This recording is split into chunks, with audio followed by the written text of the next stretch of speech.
Hi అండి, welcome back to our channel. అందరూ ఎలా ఉన్నారు? బాగున్నారా?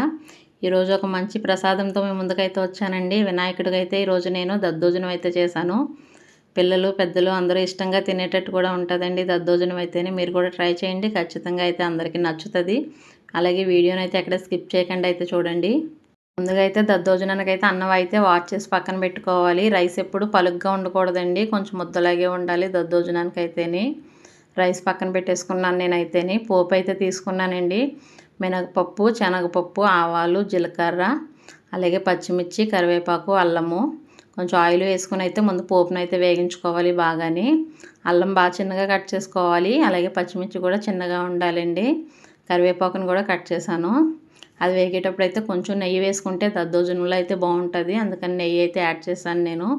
పోపు అయితే బాగా వేగిందండి, మంచి స్మెల్ అయితే వస్తుంది. నేనైతే ఒక పాల ప్యాకెట్ అయితే 1/2 లీటర్ పాల ప్యాకెట్ అయితే తోడు పెట్టానండి. తోడు పెట్టి పక్కనైతే పెట్టేసుకున్నాను నేను. దాన్ని అయితే బాగా గిలకొట్టేసుకోవాలండి, మజ్జిగలాగా అయితే చేసుకోవాలి.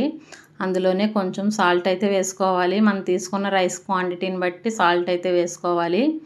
దద్దోజనానికి అయితే కొంచెం వాటర్ అయితే ఎక్కువ వేయాలండి. వాటర్ వేయచ్చు, లేదంటే పెరుగు పాలు కూడా మిక్స్ చేసి కూడా చేసుకోవచ్చు దద్దోజనము.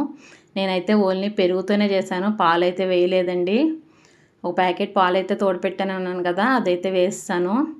ఆ రైస్కి సరిపడా సాల్ట్ అయితే వేసానండి. అలాగే ఒక గ్లాస్ వాటర్ అయితే యాడ్ చేశాను నేను. వాటర్ అయితే కొంచెం ఎక్కువ వేసుకోవాలి, ఎందుకంటే అన్నం అయితే పీల్చేస్తుందండి, గట్టిగా అయితే అయిపోతుంది. నేనైతే కొంచెం వేసాను, గుడికి కదా అని అయితే బాగా పలచగా అయితే చేయలేదు. మనకి ఎప్పుడైనా కావాలనుకుంటే వాటర్ అయితే యాడ్ చేసుకోవచ్చు. ముందుగా అయితే అన్నం అయితే చల్లారిపోయిందండి. అన్నం చల్లారిన తర్వాత మనం కలిపి పెట్టుకున్న పెరుగునైతే వేసుకోవాలి. అందులో పెరుగు అయితే ముక్కలా ఉంటుంది, అలా కాకుండా మజ్జిగలా చేసుకునే వేసుకోవాలి.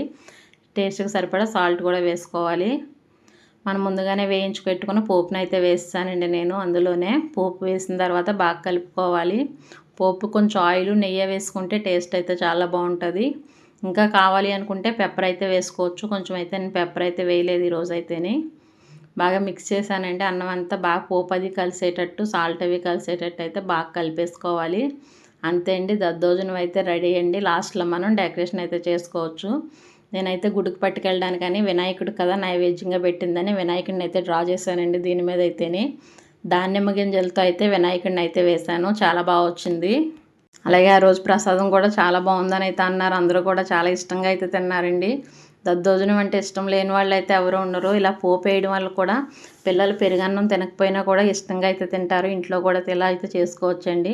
అలాగే నేను డ్రా చేసిన వినాయకుడు ఎలా ఉన్నాడో కామెంట్ అయితే చేయండి. వినాయకుడు అయితే షేప్ అయితే చాలా బాగా వచ్చిందండి. ప్రతి ఒక్కరు బాగుందని అయితే అన్నారు. మీకు ఎలా అనిపించిందో కామెంట్ చేయండి.